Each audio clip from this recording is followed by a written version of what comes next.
one. That is number one in bracket. Okay, it says glucose.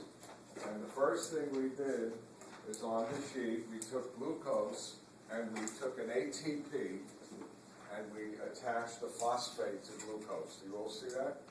And we attached it to the 6 carbon. So it's called glucose 6 phosphate. And the whole purpose of that is to make sure the glucose doesn't what? Diffuse out before we start breaking it down. So what I'm going to do is keep track of how much ATP we make here. So right off the bat, in glycolysis, we're at minus an ATP. Because we had to use an ATP to change glucose into glucose 6-phosphate. Everybody with me on that? Then you go to equation 2. What do we do to glucose 6-phosphate? Look, we took it, and don't worry about the formulas, we moved some groups around, and we changed it into fructose 6-phosphate. Did you see that, folks? Yes. Everybody? Okay? Then, what do you think we do to fructose 6-phosphate?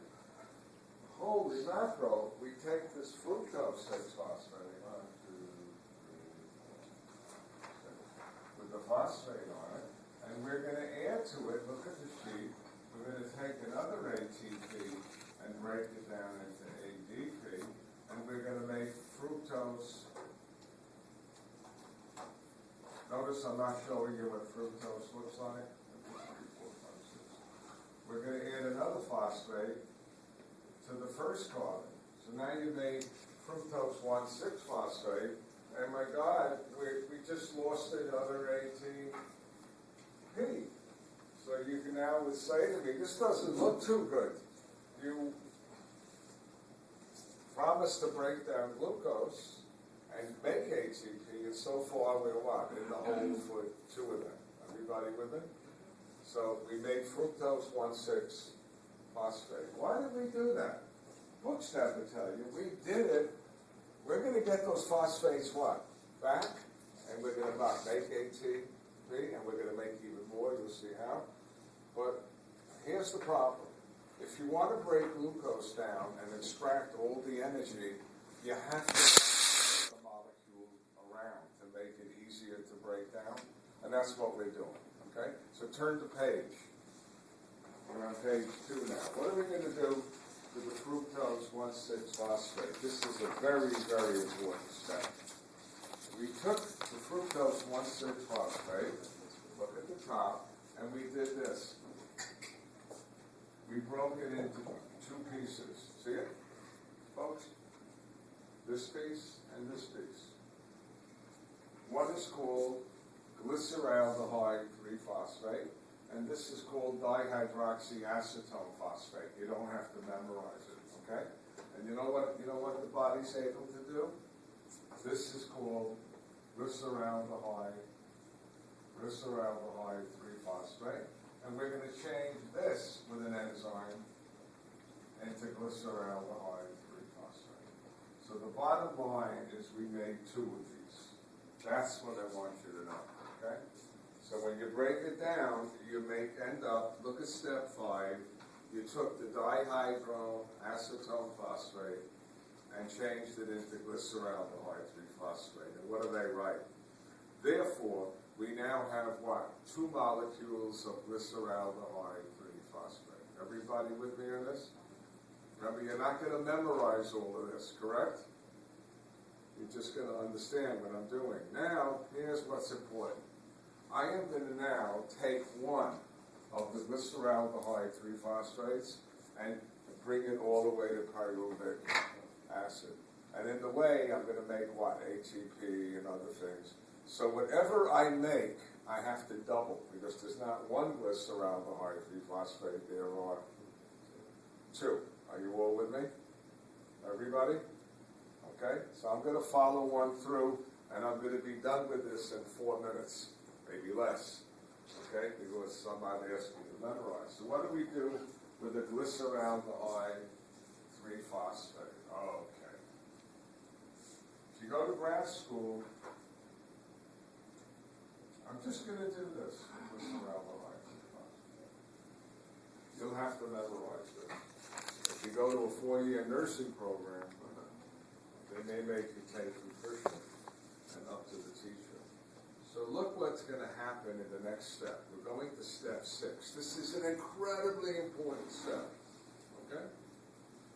I want you to look at me. I'm glyceraldehyde 3-phosphate. I am what? Loaded with energy. And I'm going to do this.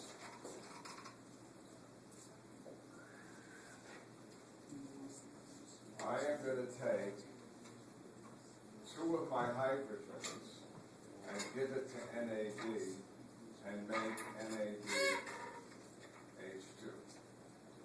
I'm going to strip 2 hydrogens. And remember I said I have to what? Double everything? So I'm going to write over here, what did I make? I made plus 2 NADH2. What else am I going to do? Holy mackerel. I'm going to take a phosphate from solution and I'm going to do this. And I'm going to put it here. And you ask, well, how come you can just pull a phosphate from solution and put it there? Before, you needed what? Energy to put it there. You had to use ATP. But because this molecule is what? So energetic, it says to the phosphate in solution, come here. And it grabs it and makes a chemical bond. You all with me? From here on in, life gets easy. Ready? There's a whole series of reactions. This is, by the way, called 1,3-diphosphoglyceric acid. Okay? You see that in step 6. Note, the phosphate added in this case came from free phosphate pool in the cytoplasm. Note that NAD picked up hydrogen and became reduced, right? NAD, you want to write NADH2. Okay? And here we go. You ready? Watch, their life is easy. Next step. I'm going to take this molecule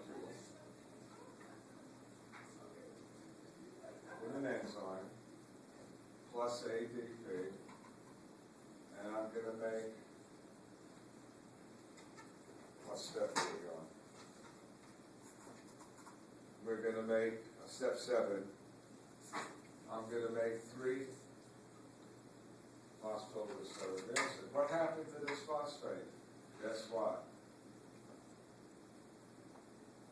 It got picked up by ADP and you made ATP. Finally, we made what? ATP. Ready? Where? I removed this one. See it? And remember I have to what? Double everything? So I'm going to write over here, because we're doing this twice, plus 2 ATP. Okay. The rest, I'm just going to do this. Look. Next equation, the phosphate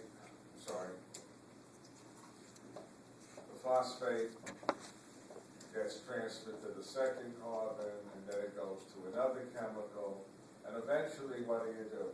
You end up making pyruvic acid, and what do you do with this phosphate?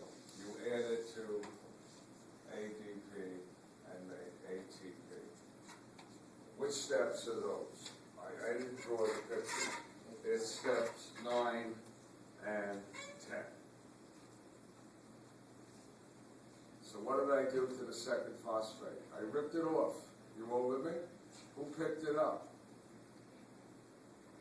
Who picked up the phosphate? ADP. And what did I make? ATP. And I have to what? Finally, I did it again, and I made what? 2 ATPs. And at the end of glycolysis, this is ended up making from the original glucose 2 pyruvic acids. Here they are. 1. This is pyruvic. It's an acid that has a carboxyl group. It has a double bonded oxygen on the second carbon, and the last carbon is CH3. That is, you made that and what? 2 more ATPs. So what's the net? In the whole glycolysis, what did you make? You made a net of 2 ATPs. You used 2 and you made 4. Is that correct? And you made 2 pyruvic acids. So far, you with me? That's glycolysis.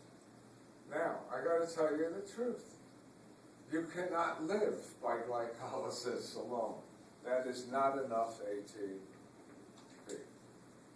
You know where all the energy still is? In the pyruvic acids. So what we're going to do in a few minutes is break the pyruvic acids, listen, down to CO2 and water, and release so much energy, we're going to end up making, you ready? 30 more 30 more ATPs. That's a hell of a difference. But to do that, we need oxygen. And that happens in the mitochondria. That's coming in the next 2 pages. So now you understand when someone chokes someone and they suffocate them, why do they die so quick? They're only doing glycolysis, which doesn't require oxygen,